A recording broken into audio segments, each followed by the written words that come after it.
যেটো আমি প্ৰকল্পৰ কাম হাতত লৈছিলোঁ তাক পৰ্যবেক্ষণ কৰাৰ বাবে আজি মই শিৱসাগৰলৈ আহিছিলোঁ।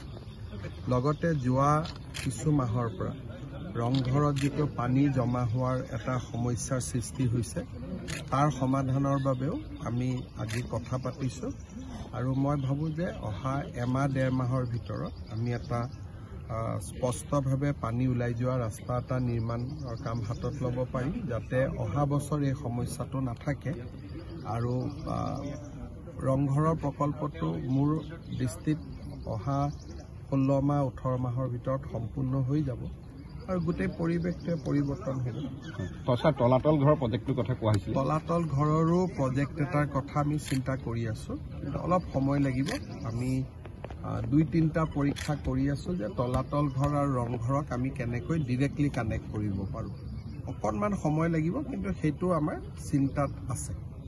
আৰু সকলোৱে এটা কথা কৈ আছে ৰাজ্যৰ আপুনি নেতৃত্বত দায়িত্ব, কিন্তু আমাৰ নগাঁৱত কেবিনেট হোৱা নাই, শিৱসাগৰত হোৱা নাই, ঠিক তেনেকৈ 2-4খন নলবাৰীত হ'ল, আমাৰ ধুবুৰীত হোৱা নাই, কেইবাখনো জিলাত। কাৰণ আমি বছৰত 4খন বা 3খন কেবিনেটে বাহিৰত কৰোঁ।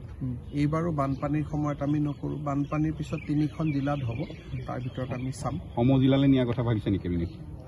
নাই, সমজিলাত নিয়াটো সম্ভৱ নহয়, কাৰণ সমজিলা ইমান বেছি আছে, গতিকে আমাৰ জিলাই 35খন আছে, গতিকে সমজিলাত যোৱাটোতো মানে 5 বছৰত সম্ভৱ নহয়।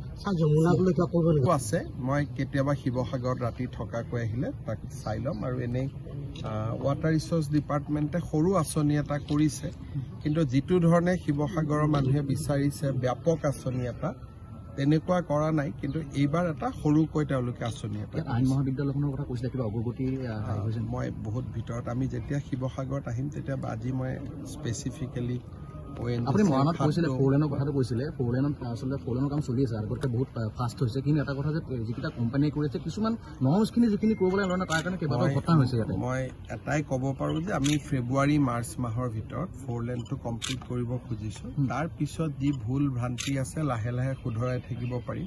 এতিয়া যদি এইবিলাক কথা লৈ আহোঁ, আকৌ কণ্ট্ৰেক্টৰ ইনকুৱাৰী আকৌ পিছুৱাই যাব, আকৌ মানুহক এটা ইছ্যু কৰিবৰ কাৰণে সুবিধা পাব। গতিকে এতিয়া বৰ্তমান যেনে তেনে ৰাস্তাটো শেষ কৰিব লাগে। তাৰ পৰৱৰ্তী সময়ত ক'ৰবাত কিবা ভুল আছে কিবা চাম। এতিয়া যদি সেইবিলাক চাব যাওঁ ৰাস্তাটো আকৌ পিছুৱাই যাব।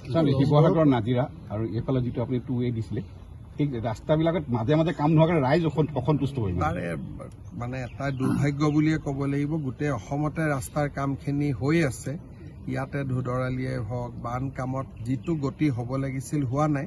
কিন্তু এইবাৰ নতুনকৈ আকৌ কণ্ট্ৰেক্টৰ দিয়া হৈছে, এইবাৰ হ'ব বুলি আশা কৰিছোঁ। পানী সন্দৰ্ভত আৰ্কিঅলজিকেল চাৰ্ভে টকা পইচা নাথাকে, গতিকে এইবিলাক আজিয়ে মোক এতিয়া কৈছে ইয়াত 11 কোটি লাগিব, ইয়াত 10 কোটি লাগিব।